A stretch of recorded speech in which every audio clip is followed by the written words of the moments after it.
चलो ma'am evening, good evening, good evening. Alright, तो chapter जो है हमारा वो मिडिल इंग्लिश के ऊपर ही है, ठीक है। आज हमारा इसका लेक्चर नंबर 2 रहेगा। मैं आप लोगों से फिर से रिक्वेस्ट करूंगी, इनको पढ़ लो, ये ज्यादा बोर फील करने की जरूरत नहीं है, अच्छे चैप्टर्स हैं, मजेदार चैप्टर्स हैं, तो इतना भी नहीं है कि बिल्कुल ही मैम हमसे तो हो ही नहीं रहा, ऐसा कुछ नहीं है, कर सकते हो आप लोग, ठीक है। Modern English, sorry old English कराई थी, बिल्कुल वैसे ही हमारी मिडिल इंग्लिश भी होती है। मैं एक बार आपको रिवाइज कर देती हूँ कि यहाँ पे आपको क्या क्या चीजें सीखने की जरूरत थी, ठीक है। अरे मैं भी क्लास में हूँ, देख लिया मैंने, रति आप भी हैं। ठीक है, तो मैं आप लोग को एक बार रिवाइज करा देती हूँ कि हमने इसमें क्या क्या पढ़ा था, ताकि हम लोग इसको आगे बढ़ सकें। सबसे पहले टाइम पीरियड की बात कर लेते हैं, 1150 से 1500, ठीक है। इसको हम लोग मिडिल इंग्लिश पीरियड कहेंगे। एक्चुअल में तो ये वैसे 1066, जिसमें नॉर्मन कॉन्क्वेस्ट आता है कि बाद ही शुरू हो गया था, यहाँ तक मैं आपको पढ़ा रखी हूँ, है ना। हम इसको नॉर्मन कॉन्क्वेस्ट आने को कहते हैं। और यहां से फ्रेंच वर्ड्स हमारी डिक्शनरी में जुड़ने लगेंगे। कौन से वर्ड्स? फ्रेंच। क्यों? क्योंकि वहां का जो राजा था नॉर्मन कॉन्क्वेस्ट में, वो फ्रांस से इंग्लैंड की गद्दी पर बैठा था। तो जब वो फ्रांस से आया तो अपने साथ में बहुत सारे शब्द फ्रांस के लेके आया, डिक्शनरी में वो जुड़ गए। एक और चीज हमने जो सीखी थी लास्ट क्लास में, आप लोग यस लिखते जाना अगर आपको याद आ रही है चीजें कि अनवांटेड चैप्टर ऑफ इंग्लिश का सिलेबस नहीं है, ऐसा कुछ नहीं है, काम की चीजें हैं ये। तो याद आ रही है तो बताना कि क्योंकि वो रॉयल लोग थे, राजा जो था फ्रांस से आया था, तो रॉयल कोर्ट में ऐसे शब्द इस्तेमाल होते थे, तो रॉयल शब्द हमने फ्रांस से लिए, जैसे कि प्रिंस, प्रिंसेस, कैसल, ये चीजें हमने पढ़ी थी कि नहीं पढ़ी थी? जल्दी बताओ, यस और नो, सब लोग बताएंगे। क्या हमने पढ़ा ये कि इंग्लिश के जो शब्द थे वो मैच करते थे रॉयल से, है ना। अच्छा, इसी चैप्टर में हमको ये भी सिखाया गया था कि 1764 में क्या हुआ है बेटा? प्रिंटिंग प्रेस का निर्माण हुआ है, विलियम कैक्सटन ने इस काम को किया था, ठीक है। कौन सी प्रेस थी? Printing press, William Caxton, 1964। यहां से आपका एक एमसीक्यू आता है, याद है ना आप लोगों को? तो जो बच्चा सीरियसली पढ़ा होगा उसको ये चीजें याद होंगी। तो देखो जो जो चीजें थी जो मैं आपको यहाँ पे दिखा देती हूँ। एक चीज हमने जो यहाँ याद रखनी है वो डायलेक्ट की है कि ओल्ड इंग्लिश में 4 डायलेक्ट थे और मिडिल इंग्लिश में आते आते वो 5 डायलेक्ट में कन्वर्ट हो जाते हैं। कौन सा वाला डायलेक्ट था जो 1 का 2 हो जाता है, वो आपको याद करना है, एमसीक्यू में ये बहुत बार पूछा जाता है, ठीक है। तो डायलेक्ट्स देखो आपके यहाँ है, तो डायलेक्ट्स के बारे में हमने क्या पढ़ा था? There was no single literary, और ये देखो ओल्ड इंग्लिश में हमारे पास में 4 डायलेक्ट्स थे, ये आपने पढ़ रखा है। मिडिल इंग्लिश में एक और, 1 मोर, मिडिल इंग्लिश में 1 मोर आ गया। जो जो चीजें मैं आपको अंडरलाइन कर रही हूँ ये पढ़ लो, आपके बहुत काम की है। पहले हमारे पास में कौन कौन से थे? Northern, south, east and west, midland and Kentish, ये हमारे अब हैं, ये हमारे अब हैं मिडिल में। कौन कौन से? Northern, south, midland, east midland, west midland and Kentish, ठीक है। तो अब 4 जो पहले हुए करते थे वो कौन कौन से थे? तो पहले हमारे पास में था नॉर्दम्ब्रियन, अब उसको बोला जाने लगा नदर्न, ये याद करने की चीज है। पहले हमारे पास में था वेस्ट सेक्शन, अब उसको बोला जाने लगा सदर्न, ठीक है। पहले हमारे पास में था मर्सियन, मर्सियन अब 2 में डिवाइड हो जाता है और अब ये बन जाता है east Midland and west Midland, ठीक है, समझ में आया। और अब एक जो लास्ट है कैंटिश, वो हमारा नया modern English has evolve from east England, और जो हमारी मॉडर्न इंग्लिश है वो ईस्ट इंग्लैंड से आई है। ये भी एक बहुत बड़ा एमसीक्यू है। अगर क्वेश्चन आता है कि मॉडर्न इंग्लिश कहां से इवॉल्व हुई, आंसर लिखो चैट सेक्शन में, ईस्ट मिडलैंड से। कहां से? ईस्ट मिडलैंड से। ये आपका एमसीक्यू है, बहुत इंपॉर्टेंट है, पेपर में आएगा, मैं अभी से बता रही हूँ आपको। तो सीधे सीधे आपको बस ये लिखना है कि मॉडर्न इंग्लिश, देखो ये लिख रहा है, दूसरे कलर से लिख के देती हूँ ताकि आप लोग इसको अंडरलाइन करके रख पाए। Modern English has evolved from east Midland dialect, याद कर लेना इसको। और ईस्ट मिडलैंड कहां से हुआ है? वो खुद ही मर्शियन से हुआ है। इसको ओल्ड इंग्लिश में मर्सियन कहते थे, मर्सियन अब ईस्ट और वेस्ट में डिवाइड हो गया, और इसका भी जो ईस्ट है वहां से मॉडर्न इंग्लिश निकली है। ऐसे आपको याद करना है। कर लोगे कि नहीं कर लोगे? यस और नो?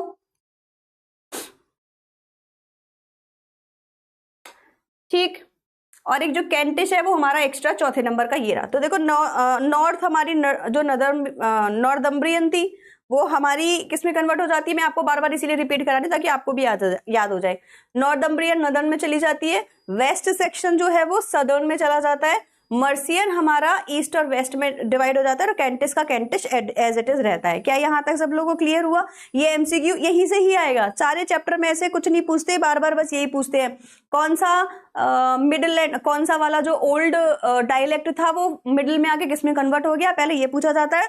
दूसरा कौन सा वाला था जो दो में डिवाइड हो जाता है, ईस्ट मिडलैंड एंड वेस्ट में, तो वो मर्सियन हो गया आपका।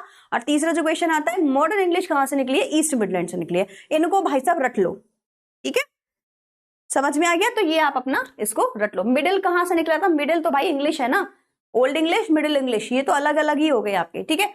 ईस्ट मिडलैंड और वेस्ट मिडलैंड हमारे पास में है। चलिए सदर्न और नदर्न ये हो गए आपके, वेस्ट सेक्शन को सदर्न बना दिया गया। तो चलो यहां तक हमने क्लियर कर लिया। अब इंग्लिश की जो वोकैबुलरी थी वो फ्रांस से आई थी। देखो फ्रेंच वर्ड्स जो हैं बढ़ गए थे क्योंकि फ्रेंच रूल इंग्लैंड में अब आ गया था। राजा जो था हमारा William the conqueror, Norman conquest में 1066 में जो आया था वो फ्रांस से आया था। और वो जब फ्रांस से आया तो रॉयल समाज में, मतलब कि दरबार के अंदर रॉयल शब्दों का इस्तेमाल होने लगा जो फ्रांस के थे। अब आज के समय में हमें वो वर्ड्स तो इंग्लिश के लगते हैं, लेकिन उस समय पे वो फ्रांस के थे। कौन कौन से वर्ड्स हैं ये रहे आपके सामने, देखो सारे। यहां से शुरू करेंगे, royalty, real, homage, Prince, princess, Duke, duchess, palace, castle, hall, sovereign, ये सारे शब्द फ्रांस से आए थे, ठीक है। कितने वर्ड्स को फ्रांस में लाया गया था? 10,000 new words were brought over from the France और French language to England during this time period. ये याद कर लेना। इसमें से 75% शब्दों को हम आज भी बोलते हैं, ये याद कर लेना। बस इतना अब तक हमने कवर किया है। सीसी यहां तक सबको समझ में आ गया? जो चीजें मैंने रिपीट कराई है वो सारे एमसीक्यू हैं, जो चीजें मैंने बॉक्स में बनाई है वो सारे एमसीक्यू हैं। Another dominant influence on Middle English was that of Latin language का भी influence रहा है। यहां से कुछ words है वो आपको याद नहीं करने हैं, बस इतना ध्यान रखना कि Middle English में दो languages का influence है। पहली कौन सी? मोहम्मद, रितिका कुमारी, तनु। पहली कौन सी? फ्रेंच। दूसरी कौन सी? चैट सेक्शन में लिख के दो। दो लैंग्वेजेस का मिडिल इंग्लिश पे इम्पैक्ट रहा है। अब बात करते हैं ग्रामर की। Middle English period witnessed extensive and fundamental changes in the phonological and grammatical system in English. Middle English में बहुत चेंजेस आए, जैसे कि the change in the grammatical system reduced English from highly intellectual language to an analytical one. English अब हमारी analytical language बन गई, मतलब कि logical. Due to certain phonetic changes in the language, the word ending, Latin लिखा कि नहीं लिखा? वेरी गुड, स्पेलिंग गलत है, LATIN कर लो। The word ending that served as marked of number, gender, case, tense were so altered in their pronunciation as to lose their distinct form and therefore their usefulness. So basically English grammar में gender, case इस्तेमाल जैसे पहले होते थे वो change हो गए, तो ग्रामर पूरी की पूरी चेंज हो जाएगी, ठीक है। जो चीजें काम की होंगी बता दूंगी, बाकी का पढ़ते जाओ चुपचाप। All but a few old English noun, verb, adjective, endings died and grammatical relationship began to be indicated by fixed patterns of words order. Thus, the gradual loss of inflection and the fixing of words order were the most important change during the period. तो क्या लिखा हुआ है यहाँ पे? Gradual loss of inflection and the fixing of word order. तो word order, जैसे जब हम लोग सेंटेंस लिखते हैं ना तो वर्ड ऑर्डर होता है सेंटेंस में, पहले सब्जेक्ट आएगा, फिर हेल्पिंग वर्ब आएगी, फिर वर्ब आएगी। ये ऑर्डर चेंज हुआ था मिडिल इंग्लिश के समय पर। कहां कहां चेंजेस हुए थे? नाउन में, वर्ब में, एडजेक्टिव्स में, मतलब ग्रामर भी चेंज हुई थी। हालांकि ग्रामर से कभी एमसीक्यूज नहीं आते हैं, ठीक है। यहाँ पे जो लिटरेचर है ना उससे एमसीक्यूज आएंगे, वो मैं आपको बताना शुरू करूंगी। Another major phenomenon to have occurred during this time is known as the Great Vowel System. Very very important question ये आता है कि मिडिल इंग्लिश में सबसे बड़ा ग्रामर को लेकर जो चेंज आया था इंग्लिश में वो क्या था? तो आप बताएंगे कि मिडिल इंग्लिश में ग्रेट वाउल शिफ्ट आया था। पहले मैंने आपको बताया था इनके यहाँ पे क्या होता था, अ बोलना है तो उसका अलग वाउल होगा और ओ बोलना है तो अलग होगा, जैसे कि हमारे हिंदी स्वर में होता है, ठीक है। हमारे हिंदी स्वर में क्या होता है? छोटा अ और बड़ा आ, छोटी ई और बड़ी ई। तो इंग्लिश में भी, ओल्ड इंग्लिश में भी ऐसे ही था, अलग अलग वाउल होते थे। फिर ग्रेट वाउल शिफ्ट आया, छोटा बड़ा सब हटा दिया, बस 5 बचे, A E I O U, ठीक है। मैम कुछ समझ नहीं आ रहा है, अगर पहला सेशन शिवम नहीं देखा है तो कुछ कैसे समझ में आएगा बेटा। ये ओल्ड इंग्लिश और मिडिल इंग्लिश, जब इंग्लिश की शुरुआत हुई थी ना, उसके बारे में बताया गया है। तो अब तक तो मैंने जो बताया वो सिर्फ रिवीजन था, जो हम ऑलरेडी पहली क्लास में पढ़ चुके हैं। तो अगर तुम पहली क्लास ले रहे हो तो ये बिल्कुल मत सोचना कि हाँ मैडम ऐसे पढ़ाती है, हमारे तो सर से निकल गया। मैंने रिवाइज कराया है, पहला सेशन देखा होगा तो ये तो कुछ समझने की बात ही नहीं थी, ये तो रिवाइज की बात थी, है ना। तनुजा नंदिनी, है ना, समझ में आ गया बेशक मैम। ठीक है, आपका नाम क्या है? कुछ नहीं पढ़ाया है, मैं तो रिवाइज ही करा रही हूँ। Modern constant consonant system, Modern English, answer दीजिए। ग्रेट वाउल शिफ्ट कब हुआ था? जल्दी से आंसर देंगे सब लोग चैट सेक्शन में। When we compare the Middle and Modern constant consonant system we find very little difference between them, but the vowel systems are very different. Middle से लेके मॉडर्न में वाउल सिस्टम बदल गए, consonants नहीं बदले। अब देखो कॉन्सोनेंट्स एंड मिडिल में क्या फर्क होता है। 26 अल्फाबेट्स होते हैं रोमन में, ABCDEFGHIJKL। Very good everyone, good answer. ABCDEFGHIJKL MNOPQRST UVWXYZ। ठीक है, इसमें से AEIOU को हटा देंगे तो क्या बचेंगे? कॉन्सोनेंट्स, मतलब कि व्यंजन। तो हमारे पास 5 स्वर और 21 व्यंजन होते हैं। अब यहाँ ये लिखा हुआ है कि जो हमारे हमारे जो कॉन्सोनेंट्स हैं 21, उनमें ज्यादा बदलाव नहीं आया है, लेकिन हमारे वाउल्स ड्रास्टिकली चेंज हो गए हैं। इसका मतलब पहले 26 अल्फाबेट्स नहीं होते थे, उससे ज्यादा होते थे। मॉडर्न लैंग्वेज में आते आते मिडिल में हमारा सब खत्म हो गया, कॉन्सोनेंट्स एज इट इज रह गए, लेकिन वाउल्स बदल के 5 बचे। ठीक है, ये लिखा हुआ है यहाँ पे। सो मिडिल इंग्लिश में कॉन्सोनेंट सिस्टम तो सेम ही है, ज्यादा डिफरेंस नहीं है, लेकिन वाउल सिस्टम में चेंज आया है। कहां पे चेंज आया है बेटा? वाउल सिस्टम में। कहां पे चेंज आया है? वाउल सिस्टम में चेंज आया है। This is because between Middle English and our times the long vowels have changed considerably. Long vowels करके कुछ वाउल्स हुआ करते थे, अब वो हम नहीं देख सकते, but the short vowels have remained almost the same. लेकिन जो शॉर्ट वाउल्स है AEIOU वो अभी भी वैसे ही है। So series of change affected the long vowels of Middle English is known as the Great Vowel Shift। इसी को Great Vowel Shift कहते हैं। अब अगर आपसे शॉर्ट क्वेश्चन में लिखने को आता है कि Great Vowel Shift क्या है, तो आप बता सकते हैं Great Vowel Shift क्या है। पहले इंग्लिश में long vowel shift and long vowels and short vowels हुआ करते थे। With the time in like gradually long vowels have been omitted or vanished from English grammar, only short vowels are left. This drastic change in the vowels is known as Great Vowel Shift। लिख लोगे, इतना लिख लोगे, ठीक है। Prince, bye Shweta, long vowels और short दो हुए करते थे, अभी लॉन्ग हट गया है, शॉर्ट बचा है, इसी को वाउल सिस्टम कहा जाता है। तो अब हमारे पास में सिर्फ और सिर्फ शॉर्ट वाउल्स रह गए हैं हमारे सिस्टम में, जो यहाँ पे ऑलरेडी आपको लिखा हुआ दिखाई दे रहा होगा। अब यहाँ से बहुत सारे MCQ बनेंगे, ध्यान से सुनेंगे सब लोग। मिडिल इंग्लिश में लिटरेचर कैसी होती थी, यहाँ से अब हमें असली पढ़ना है। ये तो मैंने पढ़ा दिया था पहले, जो मैं रिवाइज करा रही थी आपको, ठीक है। चलिए, vowels means AEIOU। Shyam, AEIOU इनको वाउल्स कहते हैं, ठीक है। आप वॉवेल बोलते होंगे, लेकिन इनकी जो प्रोनाउंसिएशन है वो वाउल्स होती है। चलिए, अब हम लिटरेचर पढ़ रहे हैं, ध्यान से समझना सब लोग, बहुत काम की चीज है। और अब मैं थोड़ा स्लो बोलूंगी, ठीक है। अब तक तो मैं रिवाइज करा रही थी, अब मैं थोड़ा स्लो बोलूंगी। Middle English literature reflects quite accurately the changing forms of English. मतलब कि अब इंग्लिश लिटरेचर का जो फॉर्च्यून है वो बदलने वाला है, किस्मत बदलने वाली है, क्योंकि इससे पहले की जो लिटरेचर थी वो हमारे पास कुछ खास नहीं है। आने वाली जो लिटरेचर है, अब हम जो पढ़ेंगे, वो हमारी हिस्ट्री में दर्ज हो चुकी है, हर कोई उस लिटरेचर को पढ़ता है। Early literature of this phase, मतलब कि 1150 से लेके 1215 में लिखी गई लिटरेचर की अगर हम बात करें, इसको हम अर्ली फेज बोलेंगे, ठीक है।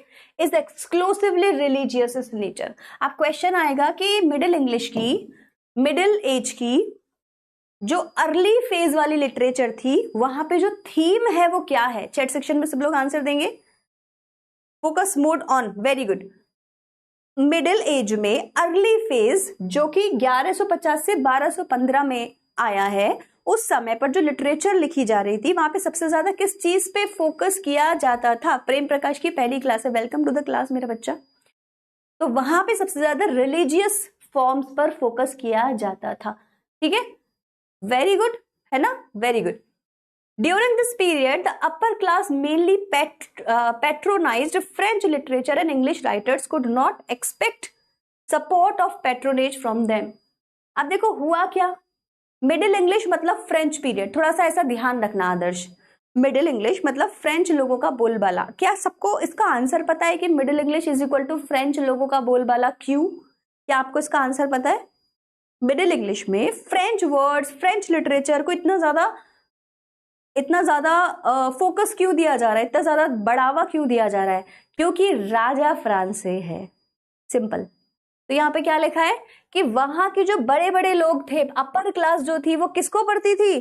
फ्रेंच लिटरेचर को। सपोर्ट किसको करती थी? फ्रेंच लिटरेचर को। तो अब एक बात बताओ, अगर इंग्लैंड में कोई राइटर है, नो मैम, आंसर यस में होना चाहिए था।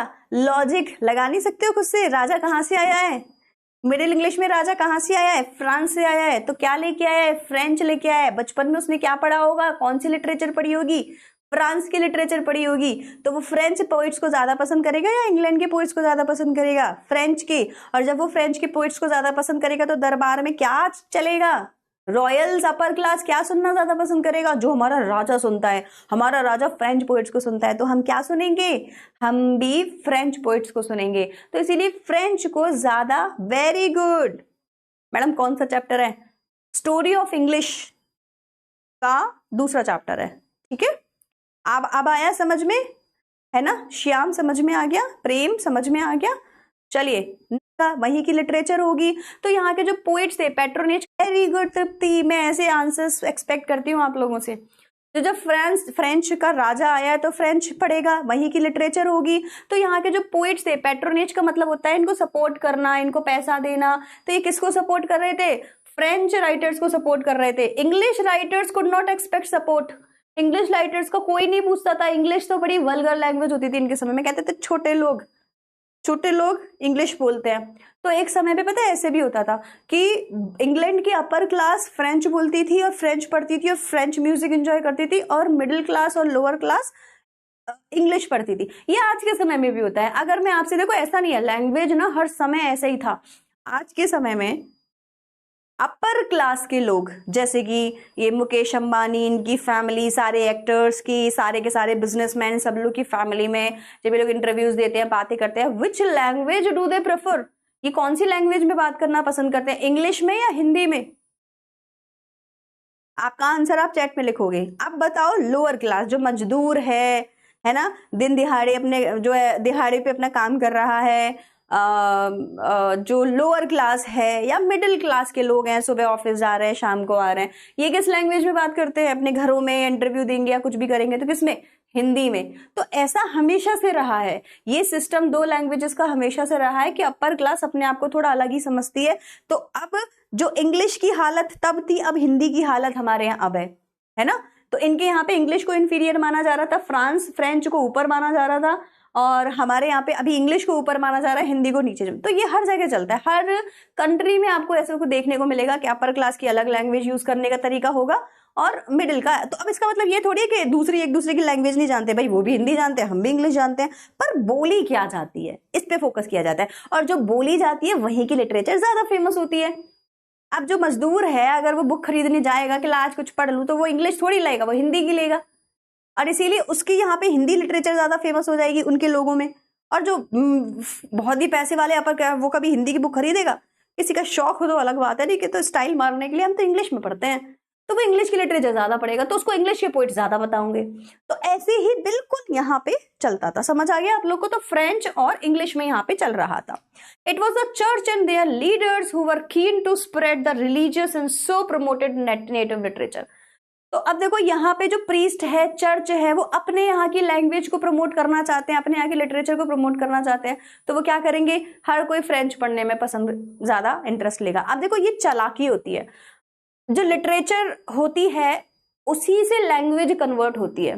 तो अगर ये लोग चाहे तो पूरी ये लिटरेचर इंग्लिश की हटा दें और फ्रेंच की ले आए, लेकिन इंग्लिश बड़ी खुशनसीब थी कि वो सरवाइव कर पाई, और इसी वजह से उस समय के पोइट्स ने, उस समय के राजा, इनके बाद जो राजा आए, उन्होंने बोला बाइबल को प्रॉपर इंग्लिश में कन्वर्ट कराओ, हर कोई इंग्लिश में पढ़ेगा। और छोटी छोटी चीजों को जब इंग्लिश में पढ़ा गया तो इंग्लिश सरवाइव कर पाई। इस समय इंग्लिश ना कब्र में थी। कहाँ थी? कब्र में, मर जाती, खत्म हो जाती। लेकिन इसका नसीब अच्छा था, इंग्लिश बच जाती है और लोग इसको पढ़ने लगते हैं। So second phase of the period is known as 2050 to 1350। ठीक है, तो पहली फेज में तो रिलीजियस लिटरेचर लिखी जा रही थी।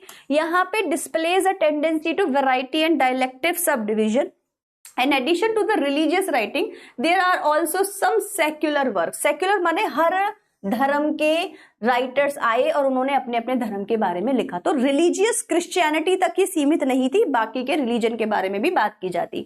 Many of these were translations of popular French romance. France के रोमांटिक नॉवेल्स को इंग्लिश में कन्वर्ट करके पढ़ाया जा रहा था. ले ऑफ हेविल ऑक द डांस नाम का कोई इनका एक नॉवेल है जिसको ट्रांसलेट किया गया था, आपको याद करने की जरूरत नहीं है. Written in Middle dialect is a good example. This poem shows clearly that the old inflections are gone and the vocabulary is almost unmixed with French. Unmixed मतलब कि बेसिकली फ्रेंच लैंग्वेज यहाँ पर है और धीरे धीरे उसमें इंग्लिश और इंग्लिश में फ्रेंच मिक्स होती जा रही है. Two other works of this period was contain a high proportion of French words. अब ये इंपॉर्टेंट है, इसको पढ़ लीजिए. जॉफ्री चौसर नाम के एक पोइट हुए, ये आपको रटना है 12th तक, जब तक आपका पेपर ना हो जाए. क्या है? जॉफ्री चौसर नाम के एक राइटर हुए. भाई ये बड़ा चालू इंसान था, ये जाता था दरबार में. तो ये एक्चुअली ये कई सारे राजाओं के समय पे रहे हैं. तो जब इन्होंने देखा कि फ्रांस में लोग पढ़ रहे हैं तो ये फ्रेंच में लिखने लगे.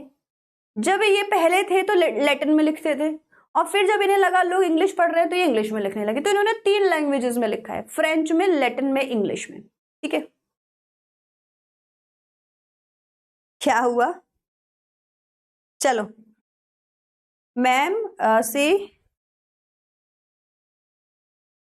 मैम प्लीज एक बार भोजपुरी में एक्सप्लेन कर. अच्छा, मैं कैसे भोजपुरी में एक्सप्लेन कर पाऊंगी मेरा बच्चा. तो जॉफ्री चौसर प्लीज रट लीजिए, वेरी इंपॉर्टेंट है. इनका जो वर्क है उसका नाम है रोमाउंट ऑफ द रोज, मतलब कि रोमांस ऑफ द रोजेस. ठीक है, ये इनका वर्क है, इसको भी लिख लीजिए. ये क्वेश्चन आपका एमसीक्यू में 100% आएगा. And romance of king Alexander, तो इन्होंने किंग अलेक्जेंडर के रोमांस के ऊपर अपना एक नॉवेल लिखा था जिसको रोमाउंट ऑफ द रोज कहते हैं, फ्रेंच लैंग्वेज में था. Second half of the 14th century, अब यहाँ पे कौन सा वाला समय आ गया? 1340 से लेके 1400 is known as the period of great individual writers. अब मैं कुछ राइटर्स के नाम बताऊंगी, वो भी आपको याद करने पूछे जाएंगे. This phase is also reflected to as the classical Middle English time. इसको क्लासिकल मिडिल इंग्लिश टाइम बोला जाता था. बहुत अच्छे राइटर्स इस समय पर आपको देखने को मिलेंगे. इनके नाम क्या क्या हैं? सबसे पहले जॉफ्री चौसर, नाम याद कर लें इसका प्लीज, ये ऊपर जो लिखा था वही है. John Gower, William Langland and John Wycliffe. ये 4 नाम आपको याद करने हैं. इनके काम चाहे याद मत करो, क्योंकि क्वेश्चन में बताती हूँ कैसे आता है कि जो क्लासिकल मिडिल इंग्लिश के राइटर्स हैं उनमें से किसका नाम नहीं आएगा, और आपको वहां वर्ड्सवर्थ, जॉन कीट्स, शेक्सपियर कुछ और लिख दिया जाएगा. अब आप वहां पे अगर इनके नाम आपने नहीं पढ़े तो ऑब्वियसली आप नाम नहीं बता पाएंगे. तो बस याद मत करो, समझ लो, मतलब थोड़ा सा दिमाग में डाल लो. कौन कौन है हमारे पास में? चौसर, गावर, लैंगलेड एंड वाइक्लिफ. 4 है बस. हेलो जी न्यू स्टूडेंट, आ जाइए.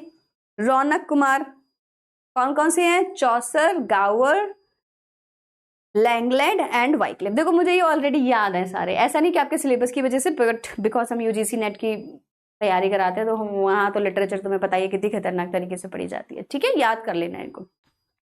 तो ये हमारे कुछ ऐसे राइटर्स हैं जो इस समय पर बहुत अच्छा लिखा करते थे. अब चौसर के कुछ वर्क्स आपको पढ़ने पड़ेंगे, नाम इनके पता होने चाहिए. जैसे कि एक तो रोमाउंट ऑफ द रोजेस आपका हो ही गया. ठीक है, इसके अलावा इन्होंने कैंटरबरी टेल्स लिखी थी, इंग्लिश में बहुत फेमस है. आएगी तो मैं पढ़ा दूंगी, नहीं तो कोई बात नहीं. देखो आ गई, ये लिख रही है. चौसर में the prologue, well known works of these writers याद करने पड़ेंगे, एमसीक्यू आएगा. कौन कौन से हैं? चौसर का है prologue to Canterbury Tales, English में लिखा गया है, बहुत इंपॉर्टेंट है. एक इसका प्रोलोग और ये खुद बुक कैंटरबरी टेल्स. सो कैंटरबरी टेल्स वैसे तो आपको इस तरह जानने की जरूरत नहीं है, जस्ट बिकॉज नाम याद रहे इसीलिए बता देती हूँ. चौसर ने एक बुक लिखी थी जिसके अंदर ये 29+1 30 लोगों को पिलग्रिमेज पे ले जाते हैं. पिलग्रिमेज क्या होता है? किसी जैसे हिंदुओं में अमरनाथ की यात्रा में चले गए, मुस्लिम्स में हज पे चले गए, इन लोगों के यहाँ पे सेंट बकेट की श्राइन में जाते थे, ऐसा कर करके कुछ होता था. तो वो 30 लोगों का ये था कि हम जाते टाइम 2 और आते टाइम 2, यानी कि 4 स्टोरी सुनाएंगे. अब इन स्टोरीज को कंपाइल करने का काम चौसर का था. तो उन्हें अब आप 30 × 4 कर लो, कितनी हो गई? 120 स्टोरीज बनानी थी उनको. लेकिन चौसर की डेथ हो जाती है और वो इस काम को बीच में ही छोड़ देते हैं और ये नहीं लिखवा पाते और मुश्किल से 22-23 स्टोरीज लिखी गई हैं। इन स्टोरीज के ऊपर से भी बहुत सारे क्वेश्चंस आते हैं, ठीक है। तो आपको मैं सारी स्टोरी इसीलिए बता रही हूँ ताकि आपको कैंटरबरी टेल्स नाम से ये याद रहे। तो कैंटरबरी टेल्स इज बेसिकली क्या है, इनकी चौसर की एक बुक है जिसके अंदर ये 120 स्टोरीज लिखने वाले थे, पंचतंत्र की कहानियों टाइप से। तो सबसे कहते थे चलो तुम्हारा नंबर है, अब तुम सुनाओ, अब तुम्हारा नंबर है नाइट, अब तुम्हारा नंबर है प्रिंसेस, अब तुम्हारा नंबर है प्रीस्ट, अब तुम्हारा नंबर है, ऐसे ऐसे कर करके स्टोरीज होती थी, ठीक है। तो ये बेसिकली आपका क्या हो जाएगा, कैंटरबरी टेल्स। मैं इसीलिए चैट ऑफ नहीं कर रही क्योंकि मैं आपको ना रिवाइज कराना चाहती हूँ साथ के साथ, तो इसीलिए नहीं कर पा रही हूँ मैं, ठीक है। मुझे ज्यादा ऐसा लगा कि बच्चे ज्यादा ही बातें कर रहे हैं, फिर मैं कर दूंगी। गावर ने क्या लिखा है, ये भी आपको याद करना पड़ेगा, मेडिटेंटिस फॉक्स कैलेमिटी, ये सब फ्रांस में लिखे गए हैं, फ्रेंच लैंग्वेज है। एंड कैनफेशियो एमिनिस्ट, ये सारे वर्ड्स आपको याद करने पड़ेंगे, ये गावर के हैं, एमसीक्यू आता है। लैंगलैंड का एक ही है, पायर्सी प्लोमैन याद कर लेना, वाइक्लिफ ने बाइबल ट्रांसलेट कराई थी। ये 4 आपको याद करने, ठीक है। चलो कर देती हूँ, चलो जो मुझे क्वेश्चन पूछना होगा मैं पूछ लूंगी, बाकी आपकी चैट ऑफ कर लेते हैं।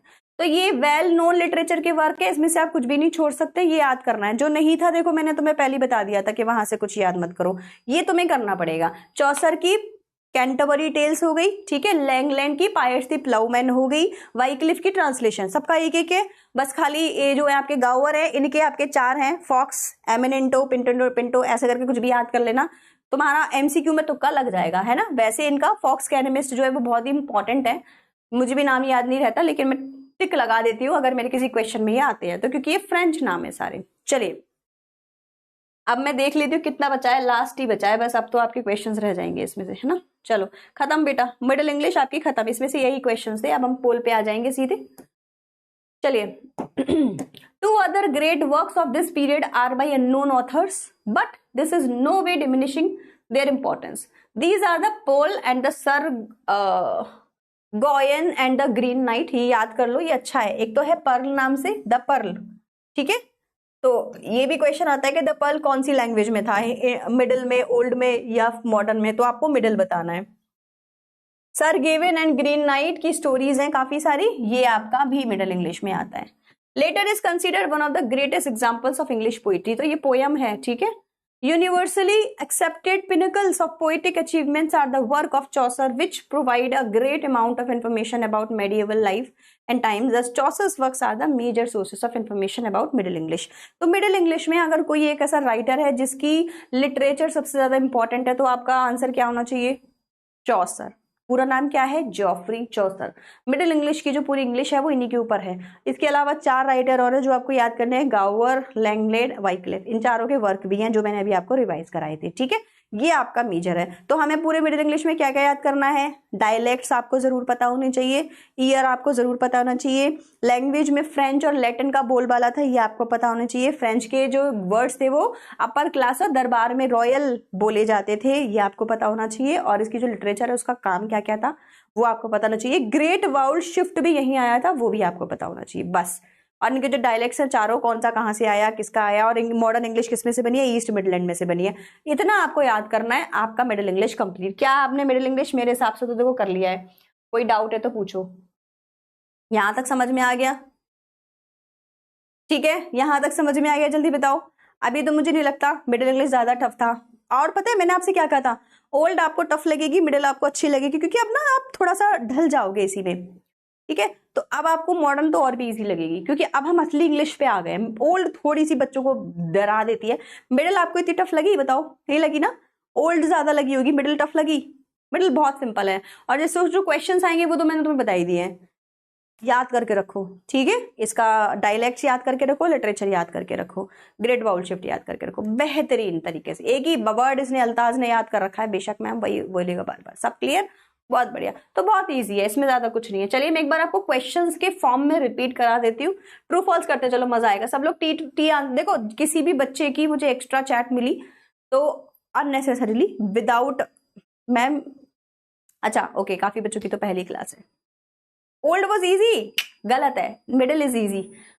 हो सकता है आपका कुछ और माइंड में माइंडसेट रहा हो, लेकिन ओल्ड से ज्यादा इजी मिडिल है, क्योंकि मिडिल में तो बहुत एक्चुअल तो सारी इजी हैं, 2-2 बार पढ़ लोगे तो सभी इजी लगने लगेंगी। चलिए मैम शॉर्ट नोट्स में दे दीजिए इस चैप्टर का। अरे भैया अभी तो शॉर्ट नोट दिया, और क्या, अभी तो पूरा तो बताया तुमको, डायलेक्ट चार marks the end of the Old English, yes, ये याद करो और इनके लिटरेचर याद करो, ग्रेट वाउल शिफ्ट के बारे में शॉर्ट नोट याद करो, यही है इसके नोट्स और कुछ नहीं है इसमें, ठीक है। चलिए, so the year 106 AD marks the end of the Old English, yes, true, ठीक है।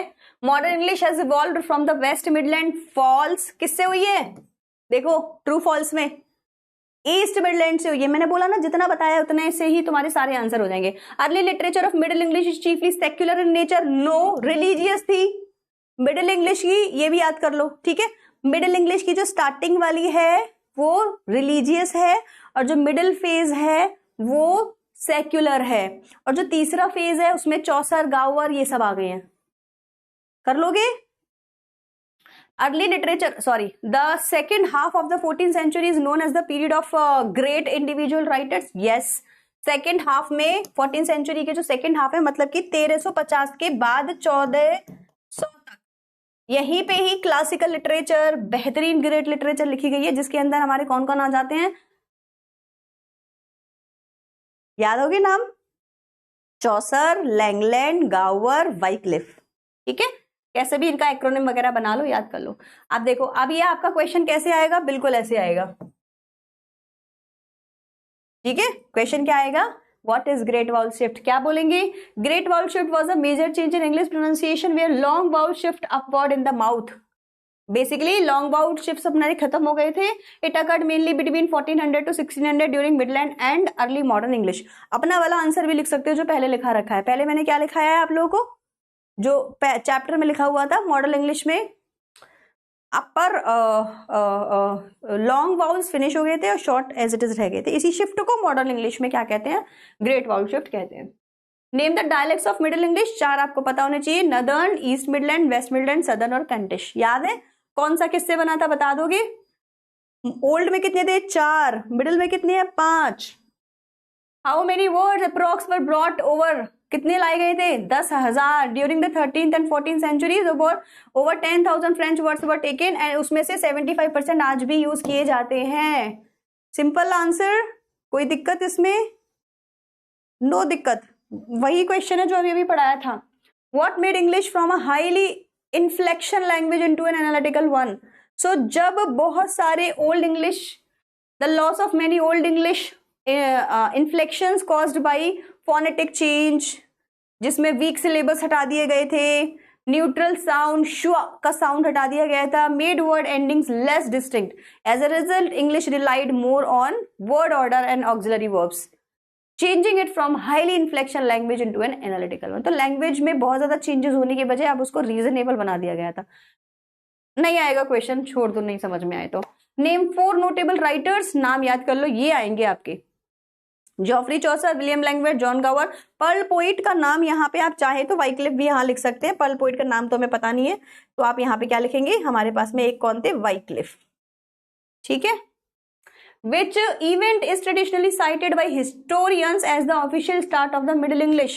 मिडिल इंग्लिश की शुरुआत हम कहां से मानते हैं, नॉर्मन कॉन्क्वेस्ट से, बैटल ऑफ हेस्टिंग भी बोलते हैं, जब विलियम द कॉन्करर फ्रांस से इंग्लैंड की गद्दी पर बैठे थे, ये आपका मिडिल इंग्लिश की शुरुआत मानी जाती है। डन। अच्छा, ये हमारे एमसीक्यू आ गए क्या, ओ सॉरी सॉरी सॉरी, चलो चलो चलो, ये तो आपको आंसर देने हैं बेटा सॉरी। चलिए लेट्स स्टार्ट विद दिस, पहला से ही करते हैं ताकि हमारे लास्ट में जो है आंसर सारे हो पाए, and then will be ending the session today. हाँ करा दिया, एरर हो गया होगा, मुझे दिखा नहीं में जो बैटल था वो कहाँ हो रहा था, हेस्टिंग में हो रहा था, तो ये भी आपका एक एमसीक्यू बन गया, कर लेंगे।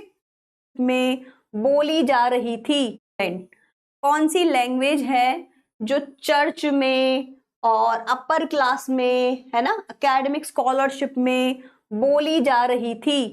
कहने को तो इंग्लिश मिडिल लैंग्वेज एज में चल रही थी, लेकिन ये लोग क्या बोलते थे, चर्च वाले और ये सब क्या बोलते थे। चलो आंसर लिखना शुरू करो। मैम चैप्टर नेम क्या है,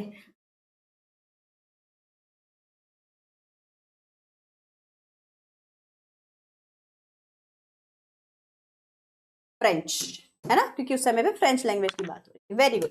चलिए नेक्स्ट पे आइए। Which Geoffrey Chaucer's Canterbury Tale is famous for using which structural device.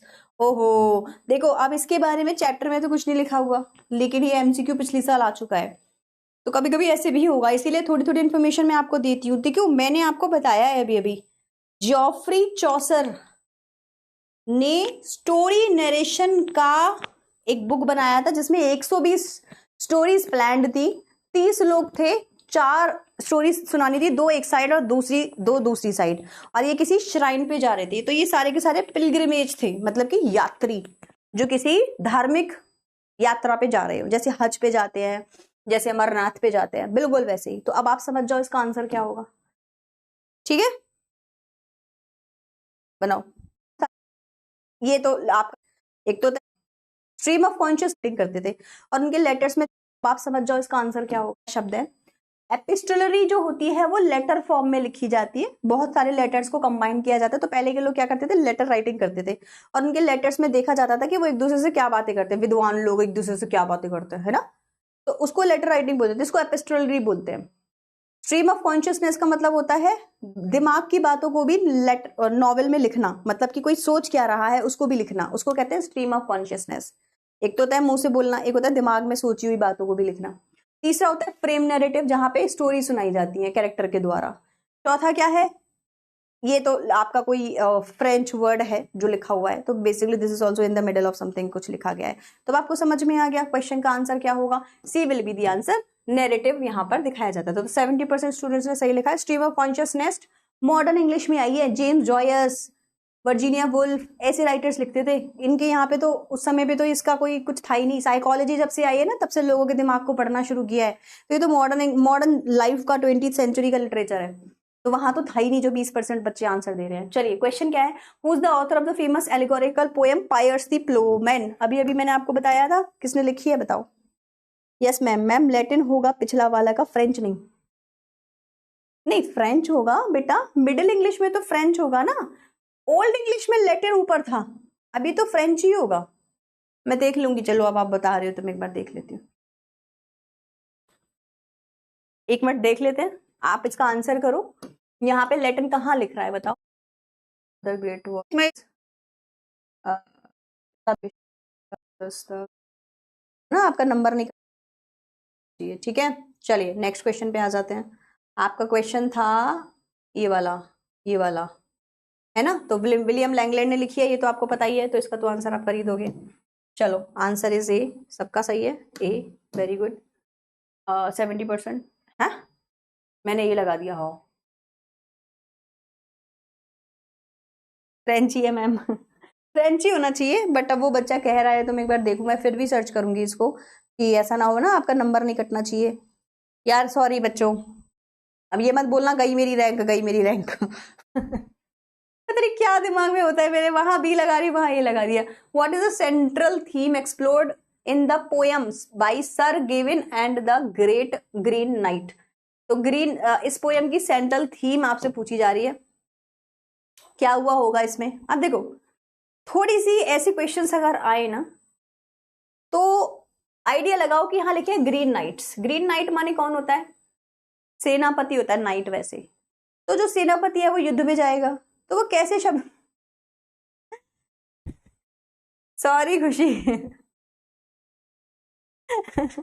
वैसे तुम्हारे सारे गलत है, अब सारे फ्रेंच होगा मैम, चलो थैंक यू। एक बच्चे ने 10 मिनट खराब कर दिया और दिमाग भी खराब कर दिया, चलो कोई बात नहीं, अच्छी बात है, आप क्वेश्चनिंग नहीं करेंगे तो फिर कैसे बात बनेगी। हाँ तो मैं यहाँ पे आपको क्या बता रही थी, तो अब नाइट में मर्चेंट क्लास कहाँ से आया, हटा दीजिए, है ना। Horror of the black death कहाँ से आया, हटा दीजिए। शिवरली एंड मोरल, शिवरली माने होता है साहस का कार्य है, तो सेनापति का काम तो यही होता है, तो ये इसका करेक्ट आंसर होगा। ट्रांजिशन फ्रॉम पैगनिज्म टू क्रिश्चियनिटी, ये धर्म परिवर्तन की बात हो रही है, तो सर गेविन और नाइट्स अगर कहीं पे है ना, राउंड टेबल, राजा, किंग, ऐसा कुछ भी कहीं पे होता है तो हमेशा पीछे हो गए सारे बच्चे, पीछे सही है ना, सारे एक संग पीछे हुए, किसी का कुछ बुरा नहीं हुआ सारे एक संग आगे आ जाओगे, चिंता, गलत लगा दिया, सारे बच्चे मेरे पीछे पड़ गए मैम, हमारी रैंक आपकी वजह से आज चली गई। वैसे दिमाग खराब हो गया, मैं उसी को देखने के चक्कर में सब गड़बड़ गया। चलिए, विच 14th century catastrophe resulted in the death of nearly half of Europe's population, signifying impact the labour force and nature literature. अब देखो चैप्टर में इसके बारे में कुछ नहीं लिखा है, बट आपको थोड़ा सा आइडिया मैं दे देती हूँ, पता चला आपका पेपर में क्वेश्चन आ गया। इस समय पर ब्लैक डेथ हुई थी, ठीक है। और black death was kind of a very, आप हिस्ट्री कभी पढ़ेंगे ब्लैक डेथ क्या थी, तो चौसर के समय पर ही आई थी। इंग्लैंड की हाफ 1/3 पॉपुलेशन गायब हो गई थी। और ऐसा आपको पता ही है कि हर 100 सालों में एक बार ऐसा होता है, जैसे कि इस बार कोविड आया, और कोविड में आपको पता है कितनी, तो ऐसा वायरस कुछ ना कुछ 100 सालों में एक बार हमेशा स्पेनिश फ्लू, ये फ्लू वो फ्लू आता ही रहता है ना। तो ये एक समय पे ब्लैक डेथ आई थी, तो ये वहीं की समय है। और इसी वजह से अब आप देखेंगे जो मॉडर्न इंग्लिश की शुरुआत होगी ना, तो कई सारे सालों का गैप, काला अंधेरा छा गया। क्यों? क्योंकि जनता उबर ही नहीं पा रही है ब्लैक डेथ से। सोचो ना, जब कोविड इस बार आया तो क्या हालत मच गई थी। हमें 2-3 साल हम पीछे हो गए। क्यों? क्योंकि सारे लोगों के बिजनेस ठप हो गए, कुछ लोगों ने खोले वो बंद हो गए, सारा स्टॉक मार्केट नीचे आ गया, सारी इकोनॉमी हमारी डाउन हो गई, तो समय लगता है। तो उस समय तो इंग्लैंड पूरा 1/3 ही गायब हो गया था। तो सोचो लोगों को कम से कम नहीं तो 100 साल वापस आने में लगे होंगे। तो आप देखेंगे कि मॉडर्न इंग्लिश में बहुत कम चेंजेस या इवॉल्वमेंट आपको देखने को मिलेंगी, ठीक है। ऐसा हुआ था। तो ब्लैक डेथ बहुत इंपॉर्टेंट है, हमेशा याद रखना। मिडिल इंग्लिश के एंड में आया था, ऐसे याद रखना, 1400 के आसपास। तो इन्होंने क्या बताया था, नियरली विच 14th सेंचुरी में, है ना, कैटास्ट्रॉफी मतलब बहुत ही गंदा यहाँ पे हुआ था। तो D will be the correct answer. चलिए, लगा लिया होगा ना सबने अब तक तो, बहुत बढ़िया। चलो नेक्स्ट क्वेश्चन पे आते हैं। Which work by Geoffrey Chaucer is a tragic love story set during the Trojan war. तो ये जो आपकी ट्रेजिक लव स्टोरी है जो ट्रोजन वॉर के समय आई है, ये अभी अभी हमने डिस्कस की थी, है इसमें उसका नाम नहीं है।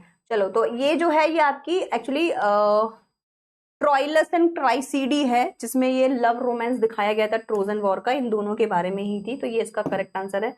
अब आप तो क्या ही दोगे इसका आंसर, दे दो चलो, अब आपको वैसे पता ही नहीं होगा, आएंगे नहीं ये क्वेश्चन ऐसे। यहाँ पे एमसीक्यू में आ गया है क्योंकि लास्ट कभी पूछा गया है 8-10 साल पहले, बट इतने टफ क्वेश्चंस नहीं आते। जब बताया ही नहीं है उसके बारे में कुछ भी, तो तुम क्यों ही आंसर दोगे, है ना।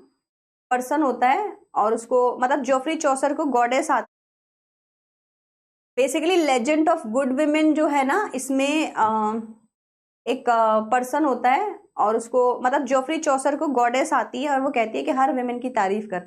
तो ये उस समय की इंग्लैंड की और फ्रांस की और यहाँ की वहाँ की जितनी भी लेजेंड विमेन थी, जैसे कि अगर हम हिंदुइज्म में देखें तो कृष्ण, राधा जी के बारे में, सीता जी के बारे में, पार्वती जी के बारे में लिख सकते हैं ना हम एक बुक के अंदर। तो इन्होंने ऐसी ही सारी लेडीज को ढूंढा था और उनके बारे में लिखा था। तो ये वो है, तो ये आंसर नहीं होगा। House of fame is about politics, book of the duchess is about a wife of a Duke of that time. तो ये वो नहीं है। तो एक ही बचा आपके पास, ट्रोइलस एंड क्राइसीडी, तो ये आप लगा दीजिए, ठीक है। ये आपका पर्पल हार्ट नहीं जा रहा, पर्पल हार्ट यहाँ आता ही नहीं है, पता नहीं क्यों नहीं आता, हटा दिए इन लोगों ने, पसंद नहीं करते निधि मैम के पर्पल हार्ट को। ले मोटे दी है क्वेश्चन, ये भी ना मिडिल इंग्लिश का ही वर्क है और ये पूछा भी जाता है। टॉमस मैलोरी ने ले मोटे दी ऑथर, मतलब कि कमिंग ऑफ ऑथर, इंग्लिश में कभी आएगा तो इसको coming and going of author बोलते हैं, ठीक है। कमिंग ऑफ आर्थर, आर्थर नाम के एक राजा हैं जो राउंड टेबल के 12 किंग्स में से एक है। कभी 12 शब्द आए तो ये मतलब लिखाना नंबर आए तो, ठीक है। तो इनके ऊपर टॉमस मैलोरी ने बुक लिखी थी जिसको कहते हैं कमिंग ऑफ ऑथर या फिर ले मोटे ऑथर, कि ऑथर आ रहा है ना, ऐसा करके। तो ये टॉमस मैलोरी के बहुत फेमस है, इसको आप याद कर लें। एंड में ये बिल्कुल ना मॉडर्न इंग्लिश की शुरुआत के समय की राइटिंग्स हैं, तो इससे भी क्वेश्चन आता है और ये शायद आपको मॉडर्न इंग्लिश में पढ़ाया भी जाएगा, तो ये मॉडर्न इंग्लिश में आएगा। ये चैप्टर में है ही नहीं बेटा, लेकिन ये मॉडर्न इंग्लिश में आएगा। ये पहले क्वेश्चन आ गया है आपके पास में मॉडर्न इंग्लिश में थोड़ा बहुत, क्योंकि ये क्या है ना, मिडिल और मॉडर्न के बीच की राइटिंग है, तो कभी इसमें आ जाता है कभी उसमें आ जाता है। तो ये कुछ वर्क्स हैं और इतने तो तुम क्या ही याद कर पाओगे, तो एमसीक्यूज में जितना हो जाए उतना कर लो। War of the Roses was a series of civil wars fought between which two royals. ये भी थोड़ा सा याद करने की चीज है। ये एक्चुअली यॉर्क एंड लैंकेस्टर्स के बीच में हुई थी। ये मुझे तो इसीलिए पता है क्योंकि मैंने लिटरेचर पढ़ी हुई है, तुम लोग तो नहीं बता पाओगे। खैर चलिए, इसका मैं पोल भी नहीं दे रही आपको। Which author wrote the first known autobiography in the English language. इसका आंसर तो मेरे को भी नहीं पता। Christina, which author wrote the first known autobiography in the English language. Which author wrote the first known autobiography. ये तो मुझे भी नहीं पता, हटा दूंगी मैं एक क्वेश्चन ही। John Gower, a contemporary of Chaucer, wrote major work in which 3 languages. हाँ ये इंपॉर्टेंट है, ये आप बता दीजिए। इन्होंने फ्रेंच में तो लिखा ही है क्योंकि इनके फ्रेंच ही है ज्यादातर, और इंग्लिश के साथ साथ इन्होंने लैटिन में लिखा है। तो this will be the answer A. ठीक है, इनके मैं आपको पोल नहीं दे रही हूँ। Which work is often referred as the Gawain poet's masterpiece of elegiac words. So of the lost child is Pearl only, इसका भी मैं आपको नहीं दे रही हूँ। In the context of medieval education discuss in the video. अच्छा ये आई थिंक मेरे को लग रहा है 10 ही एमसीक्यूज थे, ये एक्स्ट्रा आ गए हैं फालतू के, तो तुम लोग परेशान हो जाओगे। ऐसे मत सोचना कि पेपर में आएंगे, डोंट वरी, नहीं आएंगे। ठीक है, यही है आपका लास्ट। चल, और ये नहीं है। Literary work is a debate in the context of medieval education discuss in the video. अच्छा ये आई थिंक मेरे को लग रहा है 10 ही एमसीक्यूज थे, ये एक्स्ट्रा आ गए हैं फालतू के, तो तुम लोग परेशान हो जाओगे। ऐसे मत सोचना कि पेपर में आएंगे, डोंट वरी, नहीं आएंगे। ठीक है, हटा दो इसको भी, ये वाला पढ़ना चाहो तो पढ़ लो। Which literary work is a debate poem where two birds. देखो इसका आंसर दे सकते हो क्या? चलो देना, इसी में से देख के दो, देखते हैं तुम लोग कितना दिमाग चलाओगे। Argue about their respective benefits of humanity and their signing. तो ये ना आपका डिबेट पोयम है, और ये नहीं है, ये भी नहीं है,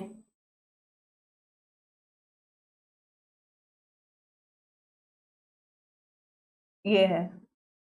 दे पाते वैसे तुम इसको, है ना? यस वेरी गुड, इसका बी आंसर होगा। That is it, this is it, यही है आपका लास्ट। चलिए, तो आज जो हमने पढ़ा है मैं आपको समराइज कर देती हूँ। हमने अपना मिडिल इंग्लिश कंप्लीट किया है। जो मेजर क्वेश्चंस आपके पेपर में आएंगे वो लिटरेचर से तो आएंगे ही आएंगे, जाहिर सी बात है, आपको यहाँ की लिटरेचर पता होनी चाहिए इस लैंग्वेज की। ठीक है, इसके अलावा डायलेक्ट्स आपको इस समय के पता होने चाहिए जरूर से जरूर। सॉरी, ठीक है, इसके अलावा ग्रेट वाउल शिफ्ट पढ़ लेना, है ना? दैट्स इट, इतनी चीजें हैं जो आपके पेपर में आएंगी। Homework, write a note on Middle English.